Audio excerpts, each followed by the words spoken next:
last time he won it, it was the last time he won it. May. But May, okay, it's been a long time. Mayday. That's how it was out there. He's like, Mayday.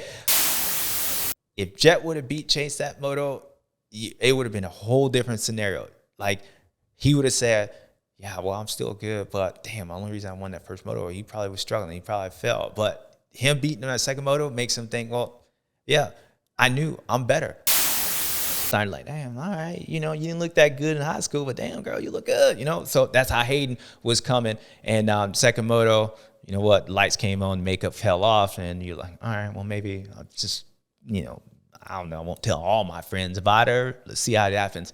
And that's what happened. But he leaves there with the red plate.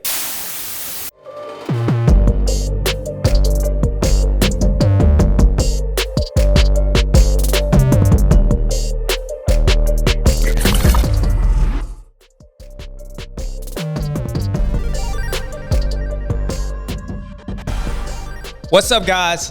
You know who it is, your boy JS7, and you know where we at. We at the Rewind, baby. Round 29, the first race of the playoff. The playoffs? Playoffs? Yes, the first round of the playoffs. We had 28 races before. Now we got a 3-race format, and it's the playoffs. A lot of money on the line. There's a lot of money on the line for this weekend. I like money. A lot of money on the line for a championship, but even more than that, what's on the line is to be the first person to win this inaugural season, or be the first person to knock off Jett Lawrence and the Lawrence boys. Well, you know what we're going to do? We're going to find out. Those boys showed up in Charlotte. The crowd showed up. The weather was good. Track was, it was okay. So you know what we got to do. Let's get down to it. Round 29, first round of the playoffs. Charlotte, let's do it, people. So all year, we've been talking about the playoffs. And I think up until literally like recently, maybe this week, it was the first time I think everybody figured it out. And even still going into the race, the riders were unsure. Like, we kind of knew the way this thing was supposed to be laid out. We know it was 3 rounds. We know how the points supposed to work. We know there's money involved. But I think it was the first time that the fans really understood. We're here. We broke it down. You know how much money on the line on each race, and as far as championship. And then coming into Charlotte, which is a place we haven't raced at before at this particular stadium, there was a lot of unknowns, and it was nice to be able to get there and let it play out. Well, the track itself was kind of a traditional, supercross, like a, speedway style supercross. I think I was expecting a little bit more. I think coming into it, since Charlotte, it's a 4-way drag strip, I thought they were going to use more of the drag part, but I come to find out that they actually couldn't. They weren't allowed to put dirt on the dragsters because of all the wiring and stuff. So that kind of makes sense of why they didn't do more of that. And the way the track was laid out, it seemed like a good idea, but if you notice, like, there was walls down the inside of the rhythm section. Like, when they came up by the mechanics area and they went back across it, you didn't realize the walls played a big factor in how they had to lay the track out. So, at first I was looking like, man, it seems like it's going to be one-lined, because when you start putting those chicanes in, as I talked about before, you put a chicane down here on one end, it makes the whole, half the track one-lined, and that's what we saw. So passing was going to be difficult. And I felt like with the track layout, it's almost one of those tracks that'd be fun to ride. I don't necessarily think it would have been the best to race on, even though we had some good racing. But you saw in both classes, the 250 class and 450, it was really hard to come up through the back of the pack. Like, guys they go down in the first corner, they'll get up to like 12th and then just kind of stay there. And that's because all those other guys, they were running pretty much the same pace. So the way the track was laid out, considering where all the walls were, and that they couldn't ride on the 4-way part where the drag strip was, where they take off, I think that's all they really had. Like, they did what they had to do to work with. And so it was cool. I think I like the format personally. I think the 2 20-minute motos is a hybrid between Triple Crown and a regular Supercross. It allows the guys to be able to run, like, with the layout being the way it was, the track not being super technical and being more open, it allows the guys to run hard for probably like 16 minutes. And then you'll start getting a little bit physical. Guys start getting tired. So you have the point of like they'll get tired, but they'll also be able to run like they do in the Triple Crown, but they don't have that Triple Crown like, you know, that third race where it really comes into effect. So I like personally layout for the playoffs. I thought everything turned out really good. I thought that what we saw was Chase Sexton rebounding back to where I expected him to, and we'll get into that. We saw Joe Shimoda continue his confidence in the whole Kawasaki PC team. So overall, the track was laid out great. I think the track made some of the results, they were based off the track.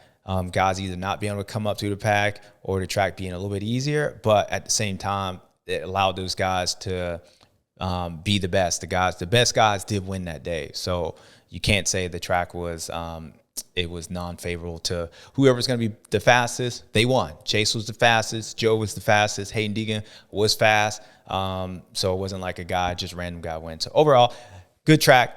It rained a little bit, so it kept the moisture in the dirt. And it could have got a lot slipperier, but Dirtworks did a good job of keeping the moisture in. So, yeah, the track was the track. The split lane was cool. I got to give those guys credit. When you have a split lane that big, man, it's hard to time that thing out. And if you paid attention to it, it was going under the tunnel was the fastest way for the like first moto and a half, and then going over the tunnel the second half of the race was the fastest. And the reason that is because you just kept carrying more momentum. When that track got slipperier, when you went underneath the tunnel, then you did the 180 and you came back down right before you turned left to go to the mechanics area. When it got slipperier, when those guys landed off that single and turned to go towards the mechanics, it was a lot. You had to be more on the throttle. You know, the track got rougher. So by the going over the tunnel, it puts you in a better angle. So it wasn't necessarily like the speed difference. Like it was still faster to go underneath the tunnel, like to get to that single, but it was faster to go over it once the track got broken down to go over it because you didn't have to stop so much. You had more momentum and you could carry that momentum past the mechanics down into that rhythm section. So it was like you made up the time, like from the mechanics hitting that single all the way to the other part because the tunnel jump. So that was really cool. And I know that's really hard to do. And Dirtworks did it. So that was a unique part of the track. So the 250 class, we're going to start there because they were first and it was good. We talked about, I would say, unlike the 450 class, Hunter Lawrence came in this championship as most people's favorite. And me personally, he wasn't my pick. And the reason I said that is because I think he's in a weird spot. You know, Hunter Lawrence is basically won everything all year long. He's won 250 Supercross championship. He won the outdoor championship. And for a guy who's winning his first championships, like I know the feeling of like a championship hangover. Like this playoff, it's new. So to say like maybe next year if he does this, then he'll know like, okay, this season's not done until I finish with the playoffs. But in normal guys, like the motocross, once you win that championship, like it's over. Like the US Open and all that, it's kind of like luxury. So it's new to everyone. So I feel like Hunter Lawrence, even though he was a favorite, it was going to be tough for him because he's going to have to motivate himself on a format that he doesn't like know about. And I don't think you want to win the money, but I don't think everybody really knew how much money was on the line. And we don't really know what the prestige of winning this championship is. So I think Hunter was in the mindset of, kind of like how he was at the last race. Like the circumstance is, I'm going to let the circumstance dictate.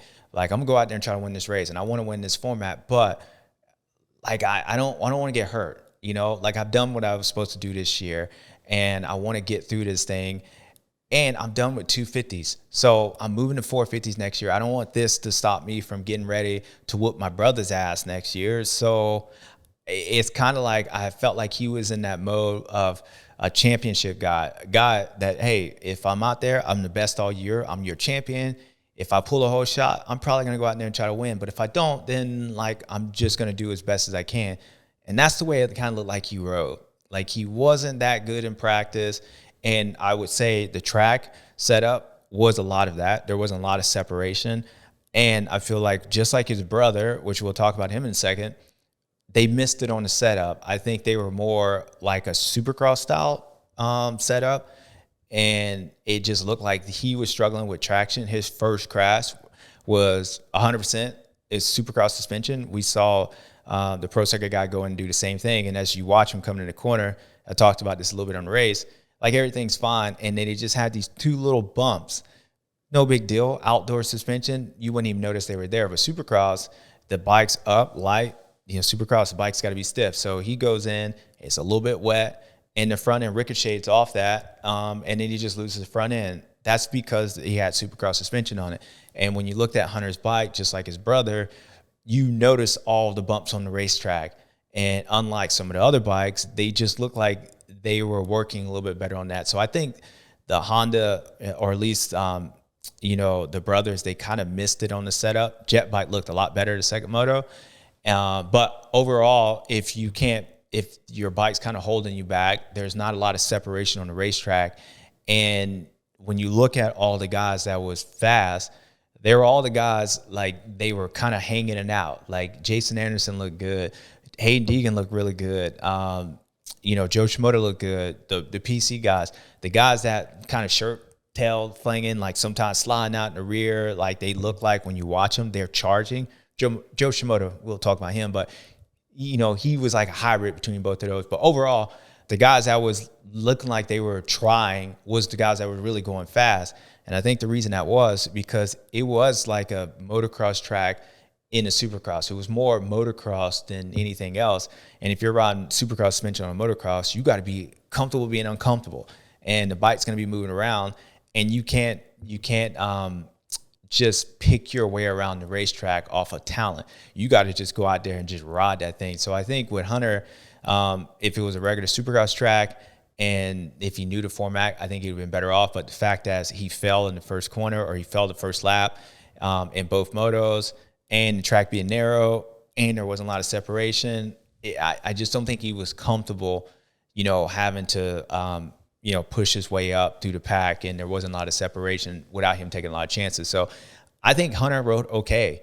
He rode okay, but his results seemed like he rode like he did at the last race in Ironman, that first moto. Like, he just rode around. I saw Hunter trying. I just saw a guy that if he was going to be trying to win that race, he was going to have to be making mistakes, and there was chances that I don't think he was willing to take, because he just wrapped up the Supercross Championship and the Motocross Championship. He's moving into the 450 class. He don't really know what the format is. He knows he needs to get every inch and every preparation for this off season. So as much as you want to win this, he wants to win next year even more, and being hurt or having something happen without really knowing what all this thing, like, it's a risk that I don't think he's willing to take. And it's not making an excuse. And I don't know if 100% if Hunter actually feels this way. It just looked like if I was in this situation, this is what I'd be doing. And so that's what it looked like he rode. And the reason I say that is because if you look at his lap times, he made his way up to, I think, 9th or whatever, the first race. But I think he was like 13th fastest, like, in the time. Like, he wasn't even close to top 5. Pull it up for me, Cole. Make sure I'm right. 5 minutes later. So maybe not 13th, but he was 10th. That's where he finished at. And if you look at on the lap charts for Hunter, like, he went down and he made his way up, but then he just kind of stayed around that 13th to like 10th place, where I think overall he ended up 9th. But at the end of the race, his lap times at the end of the race was faster than a lot of guys in front of him, because he was actually riding good. But speed-wise, that's why I said I think there was a point to where that risk of running that faster pace, he wasn't going to do that, but he was still trying, and he wanted to get up, but there was a chance that he was only willing to take, and that's where he got. So I think with Hunter, I said this before, I don't think it's really going to affect him.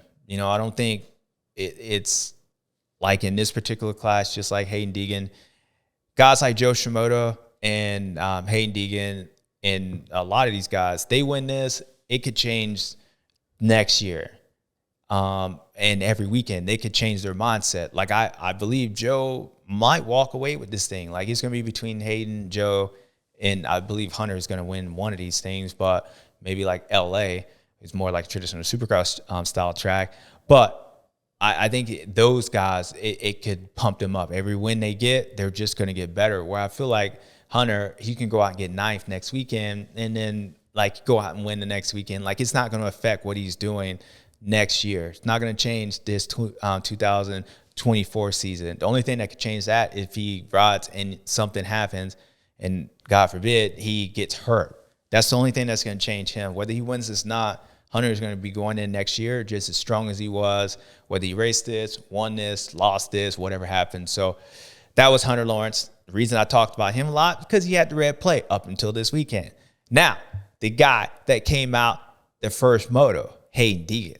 Now, we saw this kid have a baby. He had a baby at Washougal. And ever since he had the baby, he's been feeding him, but, the baby was like, damn, I thought he'd be a little prettier than that. And the reason I say that is because the result. Then, you see the baby and you listen to him talk. You're like, damn, that baby's smart. But the results say that baby ugly. So what's going on? And my point is, people, Hayden's been riding really good, and he's been riding better than he did at Washougal when he had the baby. But the results say, he sucks. Right? Like we talked about a guy who hasn't finished top 10 a lot till that last race. So that's why that baby was ugly, but it's a smart baby. So, whatever. It's like when the girl says you got a cool personality. That means your ass ugly. Your ass ugly. I don't know. So Haiden came into this race and I felt like with him, he was going to show up. I wouldn't say the opposite of Hunter, but I believe Hayden's still trending up. And every time he goes fast, he believes he's fast, and he is fast. And I think he rides with that authority to where, he can mess around and win these things and become a trouble, more problems than what he is. He ain't Danger Boy. He's the problem child. That's what he is now. He's a problem for a lot of people. But I also feel like, Joe Shimoda, they my friends. He's becoming a problem too, because Mitch Payton, even though he's switching teams, Joe has found something. And shout out to Mitch. I said in the beginning part of the season, they needed to do a voodoo dance and nobody's riding for weeks. And all the stuff that's happened. Dude, their bikes are good. The whole team, they look like the green version of Star Racing now. They always up front. They got a pack of riders. It's like the green claws, whatever you want to call them. They travel in packs now. So all those guys, I can't tell 55, 75, 85, 95, 105, I4, 285, 405, got dang fives. There's so many fives in that thing. I don't know I'm like, it's Ryder D. No, that's Austin Fort. Nah, Joe Shimoda, he's 30. So, whoever. So there's a lot of fives in that, but they're all up there riding good. And Joe Shimoda came out swinging. You should give him a high five because, dude, he rode good. But before I get on far East Coast, talk about Haiden Deegan again. Dude, he was rolling. He was rolling. That second moto, I thought he fell. But he said, I guess it was more difficult or what up. I don't know. I don't know if I believe Haiden in the story. I've seen this kid just go, full beast mode on second moto. So, maybe he was just, I don't know, didn't want to say the truth, whatnot. So I don't believe he just got tired like that. I don't know, but that's what he said it happened. But I was impressed. He rode with authority. He rode with authority out there. That first moto, Levi, who knows what Levi does? He's becoming the younger version of he looks like Kevin Windham back in the 125s on the Yamaha. But then he kind of rides like Aaron Plessinger, but then he has the tail hanging out like Jason Anderson. And then he does Levi-ish things like RJ. And what he does is he qualifies like Cooper Webb, 8th, 10th, and then comes out and can just win the race. I don't know. I'm going to have to figure out with Levi. And that's what he did. He was just there in practice. I didn't even know he was racing. And he was racing. And he pulled a whole shot. Then he started pulling away. I was like, damn, that's what kind of Levi does. He probably run away with this. But Haiden Deegan, he came beast mode. He thought he was Justin Cooper in front of him. He's like, I'm about to snap this kid. So he ran him down because Levi got out to 4 or 5 seconds. And then Haiden just kept coming. And Levi didn't want that smoke. He didn't want that smoke. He wanted to keep them jeans clean. And so Levi was like, you can have this. And some people, when you ride, when they're behind you, and Haiden rides like this, they just make you nervous when you're behind them. You start going inside, outside, and Joe Shimoda started doing that really well the second moto when he was behind Tom Vial, just by going on the outside of him, knowing that he ain't gonna pass him, just making people nervous, just making like, I wonder what he gonna do. I wonder what he gonna do. So when Hayden's behind you, since he rides on the limiter, and you just know he don't mind knocking him down, you know, it could be a teammate, you know, you don't mind getting into it, text red wrong, you don't want none of that. So Hayden's starting to have that effect that Justin Barcia has, that Jason Anderson has, that he's starting to make people ride different when they get around them. And that's something that's like, you know, I'm impressed with the rookie. So Hayden's back there on the red limiter, and you can see Levi like, I just got these things. I just got these jeans from the mall. Like, man, don't mess up my Levi. So he knows, like, look, dude, just got the insurance collected on this kitchen. Don't mess it up. Don't mess it up. Levi's like, come on, dude. I'll just take this second place. So Hayden got around him and just, you know, ran off from him. And then the second moto happened. But nonetheless, Hayden rode really good. His transition, since he had the baby, he's been riding the same. The baby wasn't as pretty, but now it's starting to get a little older, and it's like one of those late bloomers. Like, it's starting like, damn, all right, you know, you didn't look that good in high school, but damn, girl, you look good, you know? So that's how Hayden was coming. And second moto, you know what, lights came on, makeup fell off, and you're like, all right, well, maybe I'll just, you know, I don't know, I won't tell all my friends about her. Let's see how it happens. And that's what happened. But he leaves there with the red plate. And considering that, he fine as hell. So Hayden rode really good. And then Joe Shimoda, I just think we saw it happen from Southwick. When he won that second moto, we saw how he was riding like he was up there. And then it looked like he was nervous. And every lap that kept coming by, he was like, dang, I'm Joe Shimoda. I can do this. I'm far East Coast. And then he got better and he got better. Then Ironman came and then he got woke. Dude, he started riding and no one was beating him. Not even Hayden. No one was getting him that day. And that's what I felt like this race. I think Joe Shimoda rode better than Hayden did that first race too. He just got stuck behind those guys. But Joe's riding good. And Joe's riding with a confidence that like he just knows. I think he just knows he's better now. Like, I don't know what it is. I mean, I do know what it is. But he's just found confidence, and you got to give that credit to Mitch Payton, because I would say it would be all Joe, and it's just, you know, okay, it's Joe Shimoda, but we see the confidence in that whole race team. Everybody's starting to come out and ride really good. Austin Fortner rode like good.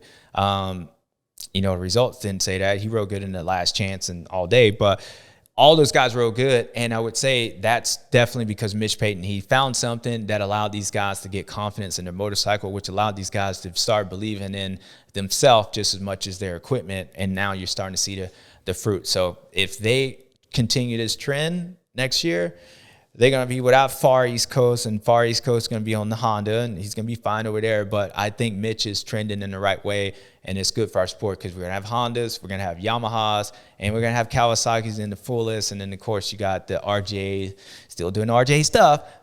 You got the other guys and Gas and all the Gas and KTMs and all that stuff and all Husqvarna.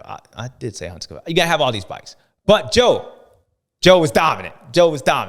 Now, there really wasn't much else to say about that, because Joe had them green lights on his bike that was like, damn, that's like my, you know, Supercross 6 game. When I get the light mode, whatever it is, I can put some neons on my fenders and all. You know it, people. My gamers, y'all know what it is. I put them neons on the hay bales. I be balling out there.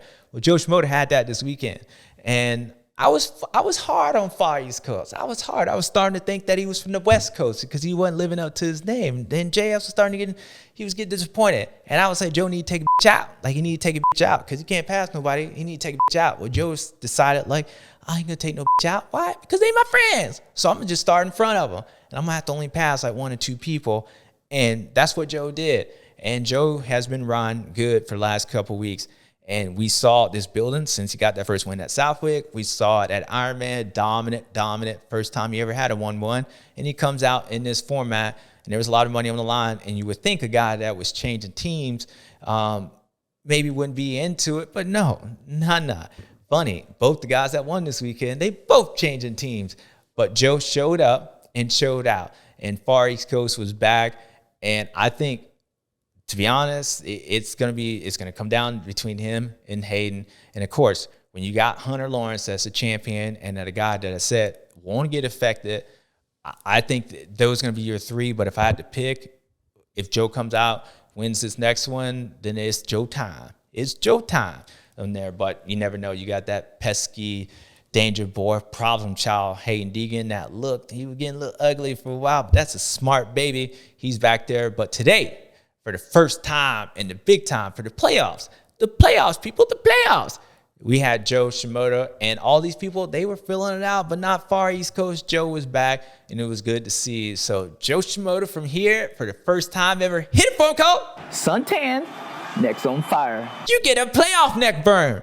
I don't even know what kind of neck burn that is. I have to figure it out. You had the drag strip in Charlotte, North Carolina, where the fans, they were full, but I couldn't hear them. Like, Cole was like, well, maybe that's because, he got all scientific on me and saying, well, there ain't no walls, bounce all the stuff out. Like, I don't care about that. But Joe didn't care either. So Joe rode good. And Tom Vial, shout out to him.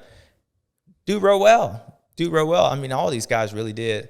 But I just think Joe rode better. And that was it. So congrats, Joe. It's Joe time. So I actually got a question for you on that topic. You got a question for me? Yeah. What? Is it, so someone like Tom, is the success because it was a little bit more of a high-speed hybrid, or is Tom coming into form, and what made Joe of this track? Is it bike setup? Is it mental confidence? Yeah, it's a good, bad question, Cole. Good, bad question. No, it's a good question. I think Tom Vial, so in Europe, MXGP, they do have a few tracks that are like this on Speedway, where they ride in this format. So I don't think it's uncommon to him like Supercross was. I think Supercross is new. When he showed up here, that's new. For maybe first time he ever went through whoops. But this stadium style, this Speedway style, they do have that in the GP. Even though it's maybe even kind of like this, they do have a lot of jumps. Supercross, the one I seen, it was like a full sand track. So I think Tom he rode good at Ironman. He started riding good the last few races. I just think it was the layout of the track that there wasn't the Supercross part, which was the only part I would say that maybe he wasn't the best in. Like the one section, I'd be like, okay, Joe looked better and more racier there, where Tom was just trying to make the stuff. He didn't look bad, but that's where Joe was catching him at. I just think it was familiar. He's taking the confidence of the motocross series. And people, don't forget, this dude is a world champion, 2-time world champion. He knows how to do this. In fact, he has more championship credibility than anybody in that class. So if you look at from that standpoint how to win races, he's the best. He's even better than Hunter Lawrence. Maybe they got tied in championship, but this dude knows how to win races on a world format. He's just over here doing it for the first time. And yeah, I think in his eyes, look, he won a race. He did better in Supercross. He was fine at the first race. Then he had a couple feet flying off here and there. But overall, I didn't say he got a long ways to go when I watched him Supercross. So that's a win. And in motocross, I think we felt like Sakamoto's, he was always trending up. He had his moments. And I think when he was starting to trend, he got hurt at the end of the race, at the end of the year. So overall, I think we're just seeing a guy that's next year going to show up for Supercross with a year in his belt, ride more like this. I do believe he'll be a championship threat in Supercross next year. He'll win a race. Will he win the title? I don't know. But then motocross, he'll be a threat. He'll be a real threat. He'll be up there. So I think this, with the layout, everything else, it was just more the confidence, him being here. It's not unfamiliar, where if this was a traditional Supercross track, then it would be another change where he's going from motocross to Supercross, where a thing that he hasn't done. I just think he knows how to ride. And like I said, he's got more credentials than anybody in that field. And winning, he's got more wins and titles than anybody in that field. And so I think that's what we're seeing with him. So what about Joe? Oh, you did ask about Joe. I thought I'd just explain everything you need to know about Joe time. Well, Joe's just good. Ever since Joe came into the 250 class as a rookie, I've always expected Joe. I knew he had talent. I watched him at the Monster Cup. I was like, damn, dude, he's good. And then he didn't talk because he didn't know English. He didn't talk. And I was like, all right, well, I can't figure out what he's feeling, but that kid's good when he was on Geico Honda. And then we all know what happened. And then I just think with Joe, it's just it's the combination of the definition of a team and bike meeting on the same level, like team bike and rider. They met, they on top. And when you get these guys, as good as they are and as good as Joe is, you give him a bike that he feels comfortable on. The team feels they believe in him because they keep him around. And Joe has been the top Kawasaki guy. And Joe was a championship contender. Every championship that he lined into, we mentioned his name that he can possibly win. I think we're just seeing the guy that we thought we were going to see. And he believes after that 1-1, big win, confidence. I don't know what to say is like what Joe's doing what I thought he would do. So to me, it's not surprising. This is the guy I thought was going to be there. And I just underestimated or didn't realize that he was struggling that much with the bike or whatever, or maybe wasn't struggling that much with the bike. The bike wasn't where he wanted to be, which made his confidence. And all these riders, including, everyone, if they're not on it and they don't believe in the bike or something's off, everybody's too damn close and they're all too good to where you can be like riding at 90% and get like 8th, and Joe could like ride okay and get 10th, but when Joe's on it, like he is here, Joe beat everybody on this field. And I think now he just, like the win last weekend, the win at Southwick, that's where it started at. That win, whatever change Mitch did, that win caused him to win this race right here. So I wouldn't say this is about what Joe did this weekend. It's about what Joe is continuing to do. And now we're just seeing Joe believe that when he shows up at the race, he's going to do that again. So don't be surprised at what he's doing. The results in the last few weekends of motocross, ever since Southwick, shouldn't be surprised that this dude's doing that because we all knew he was that good. So it's Joe time. So last question. Going off of what you've seen out of Joe and where he's going next year, how does that bike fit him and his style? Yeah, so with Joe switching teams. Okay, so a lot of riders, I would say some riders fit certain bikes better. Like their riding style fits, a Honda or a Suzuki better.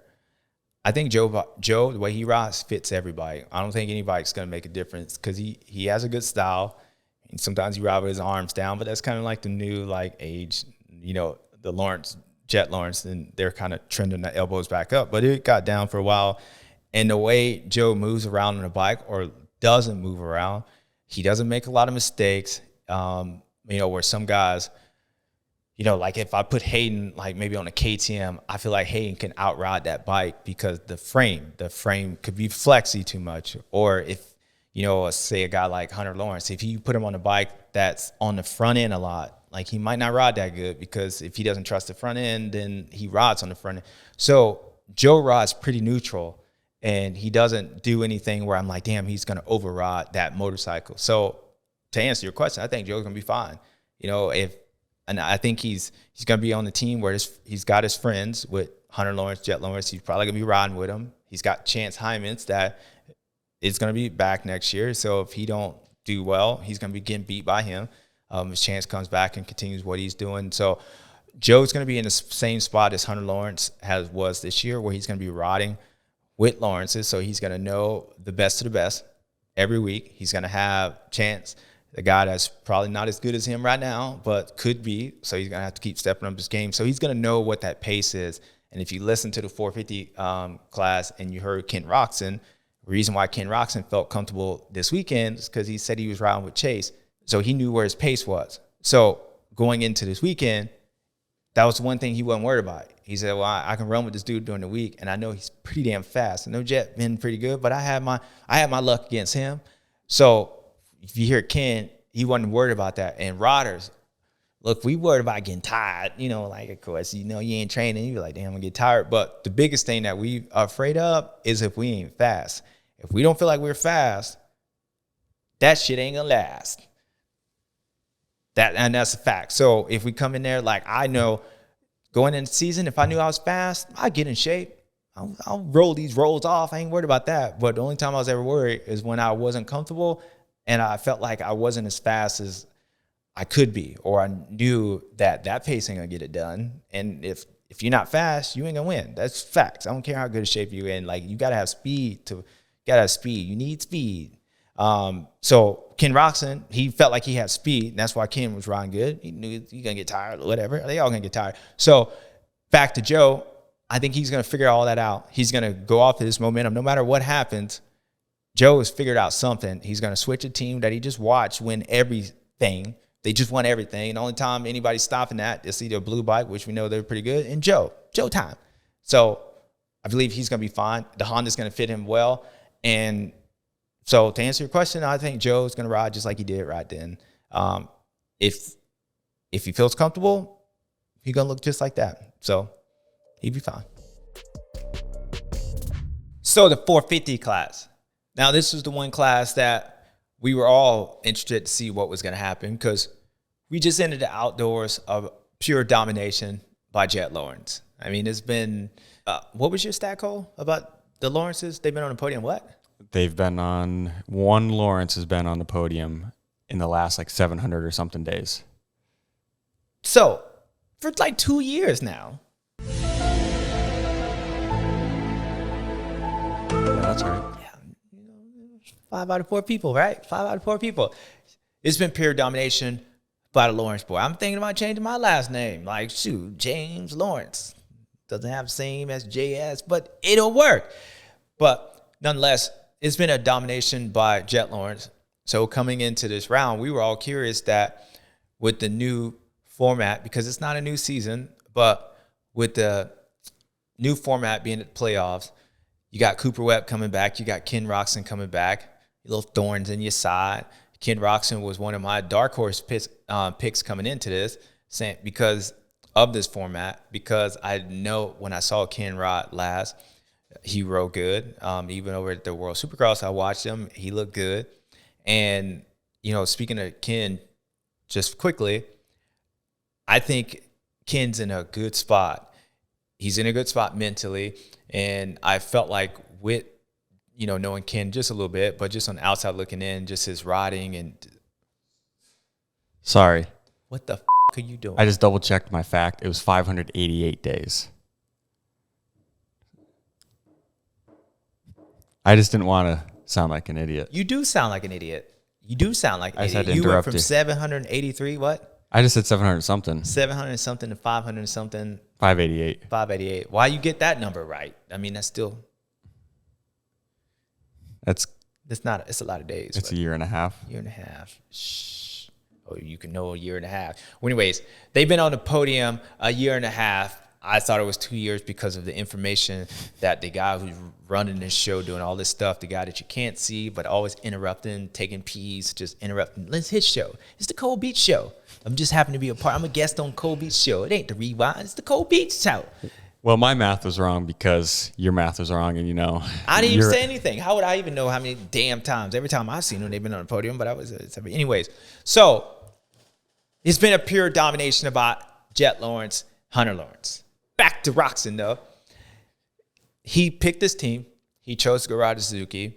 He's doing Supercross only. I mean, even when he sat on the show and he told us what he wanted to do, he just had like an energetic, spunk in his attitude. Back then, we all were like, all right, like, is he just telling himself this or this is how he feel? But in Supercross, if you remember, people, like, we didn't have what was happening years past. Like, Ken was fighting. He got his race win, but we saw Ken come out win the first race and when he was on Honda and struggle. And the same thing happened outdoors. It always seemed like the latter part of the year he would struggle. Well, this year I feel like Ken's been riding really good, consistent, looks happy, baby daddy, all these different things, watching him in World Supercross. Well, my point is, he's been able to choose the races he's been able to, like, he wanted to go to. I feel like everything's in Ken's life has kind of been his decision lately. He's working with Larry Brooks, and Larry Brooks is good at keeping you motivated when you're off season, motivating a lot of things. So Ken coming in, he was riding with Chase, felt like he had a good pace. He just looked energetic. So just thinking of how good Ken Roczen is in general, he was a sneaky pick. But then knowing those things, I felt like Ken could do well. And Ken did good. Like, he did good. I think the fitness came in just because he hasn't been racing motocross, recently. That comes in. We saw it happen with Haiden Deegan, and he has been racing. So that's not a knock. It's just normal. A lot of people got that way. But Ken looked good. Ken was doing Ken things. He was, besides Chase Sexton just being on it that day and Jett Lawrence being the champion that he is, like, Ken was better than everybody else. He was really good. So Ken got out front, pulled away from him. Chase just ran him down. So I think that leading into next weekend, Ken's still going to be there.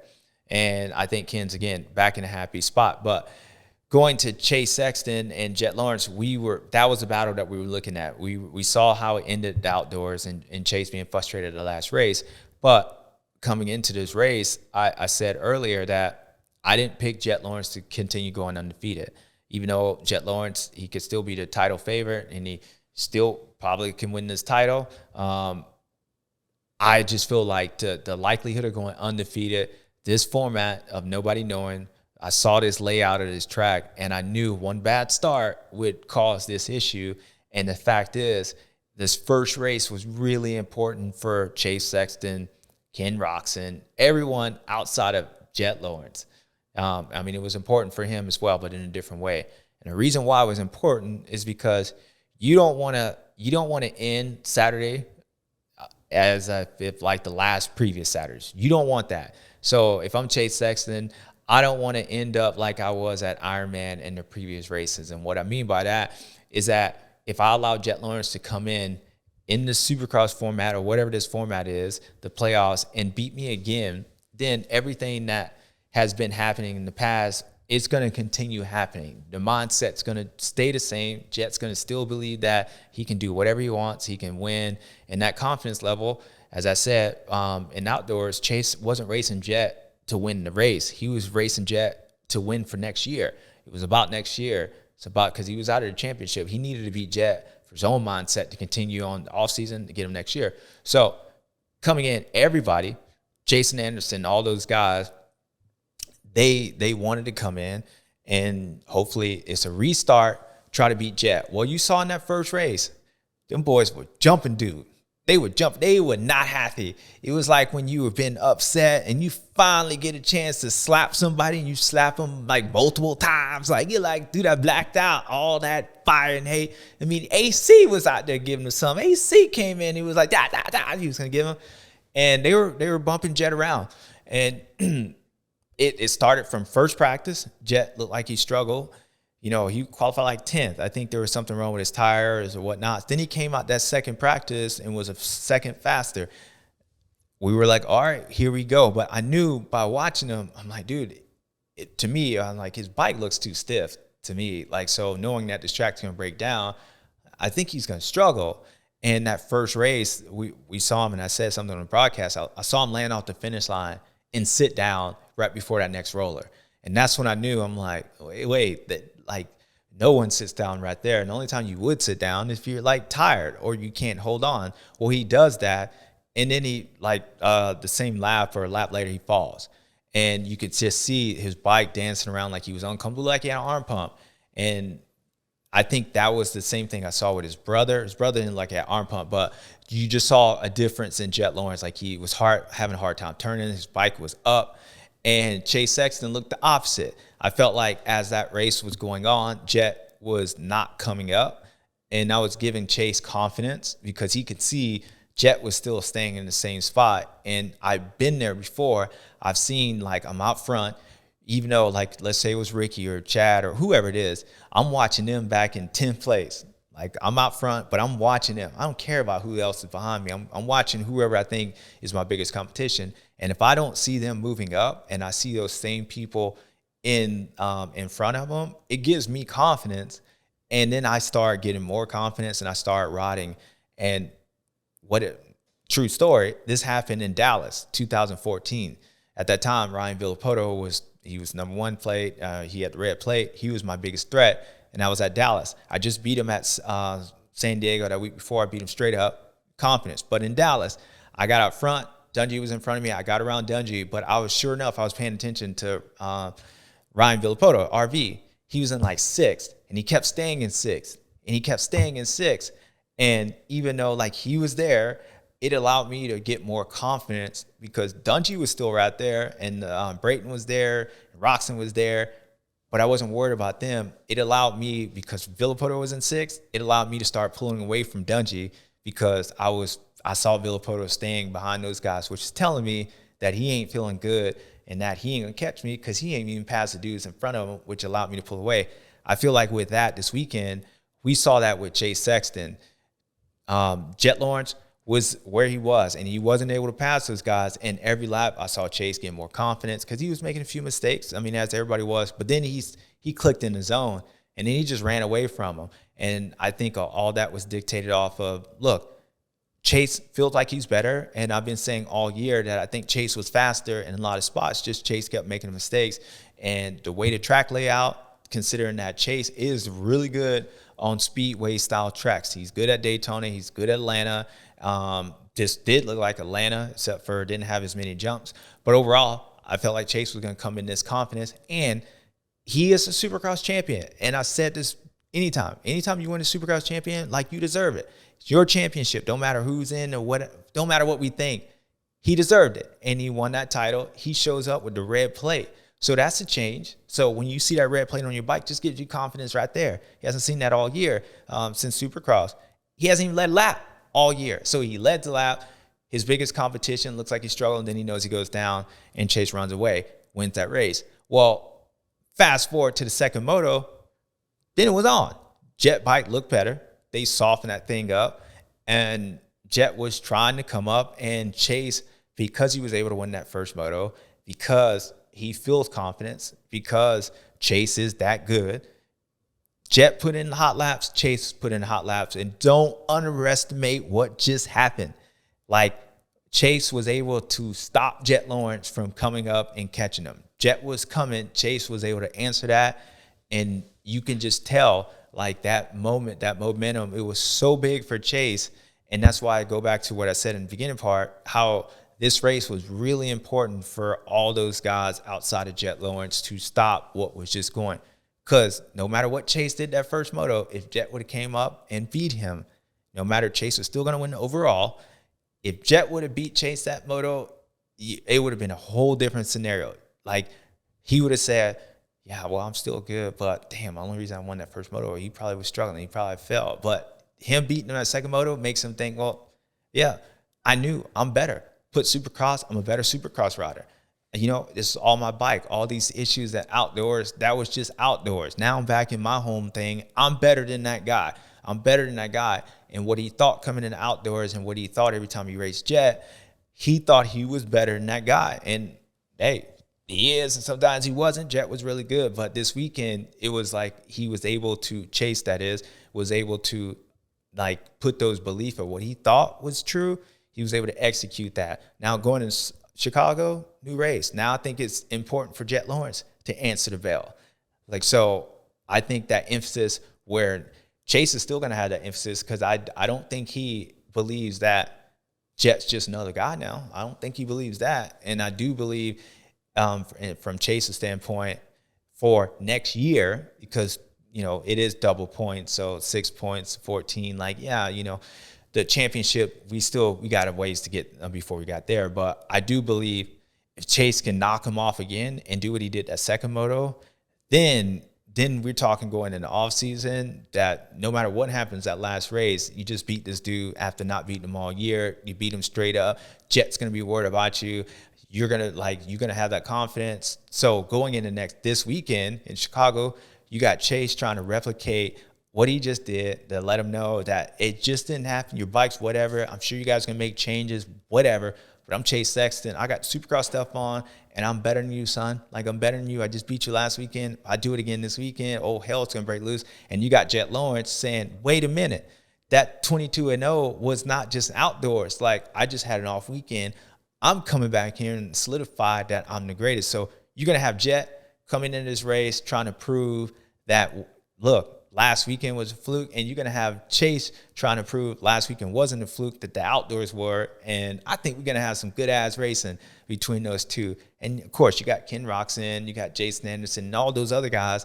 They're going to be in there. But I think Chase kind of helped them out. You know, like Chase showed them that he could be beat. So the problem is for Jett Lawrence is like once these guys feel like one person can beat you, then they all feel like they can beat you. If we go back to Supercross, what did I say? When Eli beat Chase at Houston, what it did for even Cooper Webb, what it did for other guys. Chase was that much faster. Eli was still able to beat him in that main event, told those guys that no matter how fast Chase is, we still can get him.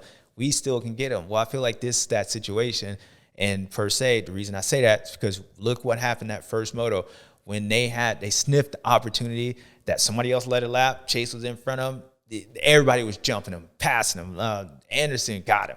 You know, Varsha, like everybody was getting a piece of Jett. AC. So Chase winning this race is like everybody else is more on his side because they're like, damn, I don't want this to continue happening. And Jett knows that. So I think we're in for a hell of a playoff, round 2. I think we are. Now, I can talk about bike setup. Jett bike, it was stiff. Chase bike, a little bit softer. Like, you know, we saw his bike at Unadilla. I thought Chase bike has been pretty good since Unadilla. It looks softer. Where Jett struggled that first moto, Chase bike had a little double D effect. Well, this weekend, again, Chase looked better, ride better, confidence of, he was good in practice. Jett, yeah, I know he went fast, but just confidence, red plate. He was all good. Jett will be better. He was better that second moto. He'll be better next year with this weekend with a point to prove. So going into this weekend, we're going to have a good race. But this weekend, we saw something we haven't seen in a long time.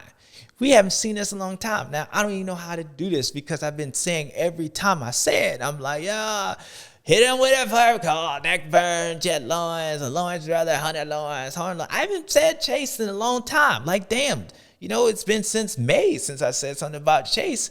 Because, I mean, maybe it was April. I don't know when the last Supercross race was. Last time he won it was last time he won it. May. But May, okay, it's been a long time. Mayday. That's how it was out there. You're like, Mayday, 4-4. What is it? SOS? Someone help me. I don't know. Someone on Sexton, whatever it is. But this weekend, I'm going to have to switch it up. And what we got was Chase Sexton doing something that he hasn't done since Mayday. And that was hit it for him, Cole. Suntan, next on fire. Congrats, Chase. It's about damn time. I've been telling you, like, dude, I think you're faster, man. I've been, like, sitting other people like, damn, James, why are you saying Chase fast? He can beat. I'm like, nah, dude, like, I mean, Chase, maybe do going fast. Yeah, you fall over, but, you know, that's what happens. You go fast. Sometimes you be driving too damn fast, and then you get ticket. Like, if you drive speed limit, you'll never get a ticket. But when you want to push that limit, you got to get late on things happen. So I've been saying that all year, and Chase was able to come out and do it. Now, he's got to do it again, but you can tell in his voice and all the confidence. I mean, he feels pretty confident. He knows he's been able to do this the whole time. He's got a better setup. Put them Supercross forks on. Should have done that outdoors. If that was the case, put him on. He's back, which is good because we need him back. So we're going to have a good race, people. But, Chase, congratulations. You haven't let it lap since Mayday. But this weekend, you let it, and you showed that boy what's up. So, congrats, kid. All right, people. That was the 450, 250 class where we saw it's Joe time. And we saw Chase Sexton do his thing. And we didn't even have to, he got a neck burn. I don't even know what's up. But we got to get to this Oakley student stews because I'm kind of confused. I didn't mention the Lawrence boy winning a neck burn. Confusing. We'll be right back. What's up, guys? It's your boy JS7. Look, if you ain't got time to watch our whole video, which I don't know why you don't, make sure you go here and subscribe and check out our new channel where we're going to have some smaller clips, some clips that you haven't seen on our main show just for y'all. So make sure you subscribe, click, comment, do whatever you do. Watch our whole show, but come to this channel as well. Check out our stuff. See you there.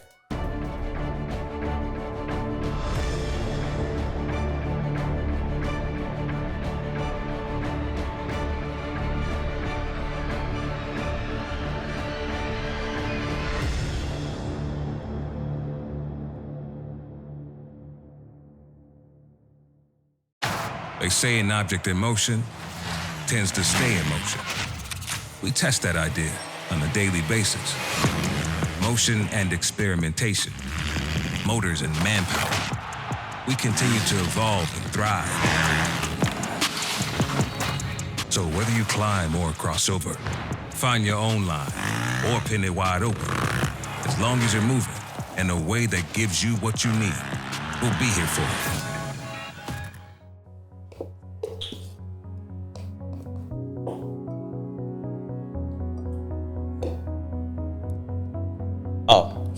My bad. What's up, guys?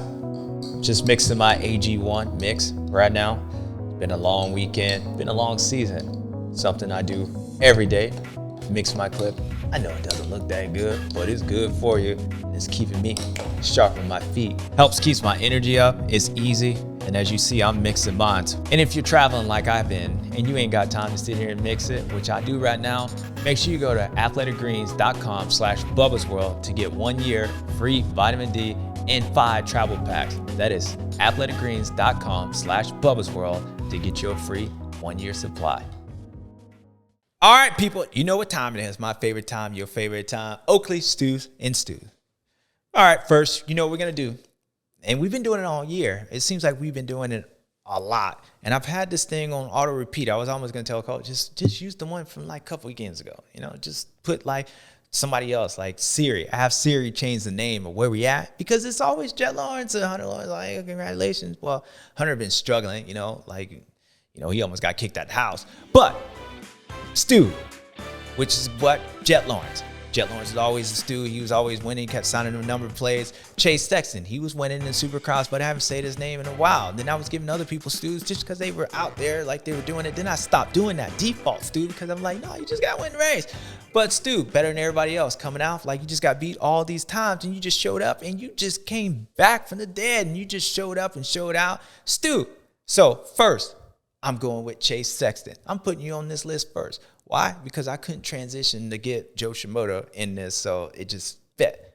Just felt like you needed to be first, which you were. So Chase Sexton, you came back. Now, it was a struggle. It was a struggle. We always like sitting here, and I kept defending you. I was like, damn, like he going faster down them hills, but you know he's faster. But the lap times say he wasn't faster than segment times. I even went to the damn segments. Although you put the segments in there, you'd be faster. Because I was trying to say like, nah, dude, he's pretty good. You know, he's just not doing it right now. But you came this weekend and you saw your bike and you saw it wasn't Michael Jordan out there with the red plate in the Chicago Bulls. It was Chase Sexton, the red plate holder. And you remember, you were like, damn, I'm pretty good. I'm your defending Supercross champion. I won this thing. And yeah, I know this rookie was out here dominating, and I was out. You know, I hit my head first race, took off a couple weekends, came back, and I was struggling, but I was there. And you showed up this weekend with that red plate, and you wanted to let them know that it was your house. You put on the Supercross forks, stiff forks, that means Sexton time. And you came out, and you dominated, son. You dominated. Yeah, I know. He was out there. They were all jumping him. Y'all jumped on dude, but you came out second motor. He was trying to run you down. You said, nope, I'm going to 213 and Chase Sexton. You a Stu. You a Stu. Congratulations, kid. By damn time, been telling you. Like, do something. Do something, and you did it. So, congrats, kid. For reals. That was awesome. Back it up again. Salt Lake. Not Salt Lake. That was the last time you won. Chicago. Which is the home of the Chicago Bulls in the 23. But anyway, Chase Sexton, you a Stu. Now, my next Stu is, of course, it's Joe time. It's Joe time. Joe, look, it ain't no more average Joe. That thing, nothing about you average. The only thing that might be average is your winning average. You just dominating. But, dude, you out there like dominant. You out there, you and Mitch Payton, Nick Way, all y'all be just bumping and stuff. And every time you come up, you just look so happy. They my friends. You just look happy. Like, I don't think I've ever seen, it's like a guy that just dominated and that know he's going to win, but he's surprised when he wins and just happy that he like won. It's just like, it's Joe. I just want to give you a hug. Joe, you a Stu. Now, the last race, it was dominant. This race was even more dominant. And you won some cheddar. You won some cheese. Just the playoffs, baby. You know what time it is. You in the format playoff. I know Haiden Deegan, I'm going to give you a Stu too because you were out there. You breaking everybody. And then I don't know what happened in the second motor, but it happened in the second motor. But you came out here with the red plate. So I'm going to give you a mini Stu because you won one of the races. And both of y'all are technically with the red plates. So we'll see. So Haiden, you a Stu. Joe, you a stupendous Stu. And all the rest of my cats, y'all good. Ken Roczen, you did good. AC was out. Good to see you. And Cooper Webb. I know the results wasn't what you wanted, but hey, don't sleep on dude. Telling right now, I saw the press day, and even from practice, Cooper Webb gonna be good next year. Cooper Webb looked different. He looked different. Now look, he was back there doing his thing. You know, like Cooper ain't gonna shine. You know, I don't even know what happened because I can only watch what, they show on two, but I was able to watch the other videos. Cooper, you straight. So, well, I don't know if he'll win one this playoffs, whatever, but Cooper going to be good next year. I'm telling y'all right now. Stamp it. Mark it. Anyways, so those are my stews. Joe Shimoda, Haiden Deegan, and Chase Sexton. Y'all, stupendous stews. For real. Kid, good job. Good job. Jett, you cool. You cool. All right, my next list. Stu, pissed off. Pissed off because, you thought all these people were your friends, and they were, cutting you off, and then you were like, damn, man, I just went undefeated. That came out here, and it's like, man, I was 10th the first race or whatever I got, and then my brother was out there. He was, riding pretty good, but then he was he just kept falling out. I didn't know what the hell was going on. And then I was Haiden Deegan was out here, dominant, whipping it, and I don't even know. Then they talking about this playoff format. Wait, how did I win all these races and somebody else comes with the red plate? It was just a lot. Wait, no, this is confused. Why? Confused because, I just now understood this whole segment and this whole playoff format. We've been talking about getting here all year long, and it's confusing that it's not confusing to me because now I know what it is. It's round 29 of the first round of the playoffs, but the first time we've ever done this. But it's a new series, but it's an old series. We in Charlotte, but we never raced here before, but we have raced here before right across the street. I've never been there. The airport was confusing as hell because I was walking through it, and I'm like, this place is a dump. Then I walked on the other place. I was like, damn, this is nice. So I was confused as hell where I was. Then I was driving down the road. I was like, oh, snap, JGR. This is where it was, and I was lost. Then my flight got canceled. They just sent me a text today saying my flight got canceled. It was confusing as hell. I don't know where I was going, but it was confusing, just like this segment. So that's my list.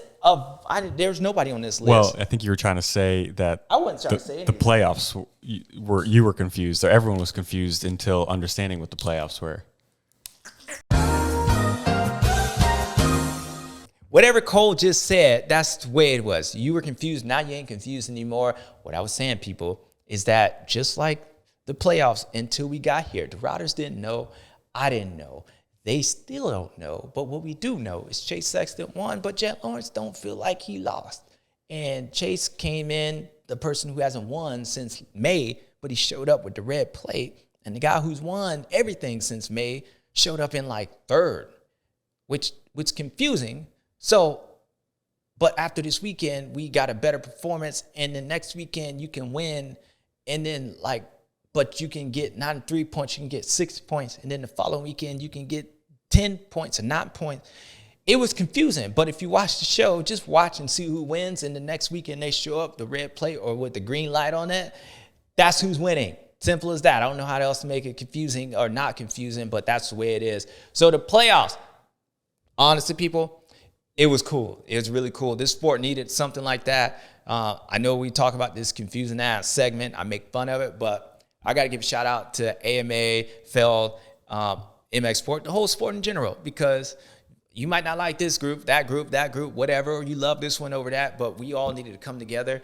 And to be honest, the reason you got better racing this year is because we have this playoff format. Guys have been racing not like anybody else. Jett Lawrence still going to do what Jett Lawrence did. Chase is going to try as hard as he did.